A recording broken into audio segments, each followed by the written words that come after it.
12 онд аврагын бүсээ хамгаалж байхдаа Солонгосын Корен бульдозер гэдэг очтой нам юушгүй гэж тамирчинтай нүүр тулхуулдаг байхгүй. Тэгээ нүүрээ өдөөдөөс ингээд нүүр харж байгаа нүд рүүгээ харж байгаа тийм зураг авах болоод тэгээ хоёр талаас ингээд уулзаад би энэ анх удаа харж байгаа. Тэгсэн чинь над руу дайраад ерөөсө болдог нөөдөг чинь. Тулааны урлагч нь их хүндэтгэлтэй ханддаг хоёр үеиндээ айгүй хүндэтгэлтэй хандж нөгөө солонгосч байрна. Ямаа мөхтөө гэж ерөөсө бүр ачиж дайраад хид удаа зураг авах гээд болохгүй. Яг нөгөө юунд гарахаас өмнө сэтгэл зүгийг нь ойлгодог байхгүй.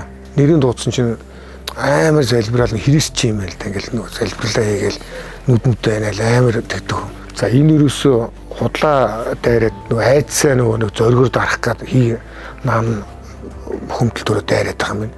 Тэгэхээр би ерөөсөө хүлээж тоглож ирэхгүй юм байна. Өөрөө айд дотор айцтай юм байна. Яг ирингэн дээр гинт тоглолтынхаа тактикийг өөрчлөөд дайрсан байхгүй. Хоёрдугаар раундд нь боож исэн. Өрсөлдөгч маань нүд рүү хуруугаа хийгээд тэгээд тэр үед тэгээд яг нэг шалтгаан чинь тэгээ өнгөрсөн юм байхгүй бодсон чинь тэгээд дараа нь ярилцлагын сонссон чинь тэгээд наран туулахтаа тоглохдоо нүд рүү хатгаад 20 юм хийгээд тэгээд нөв контест гэдэг нэг тооцохдохгүй тоглолт болох чи гэж бодоод нүд рүү нэгсэж байна.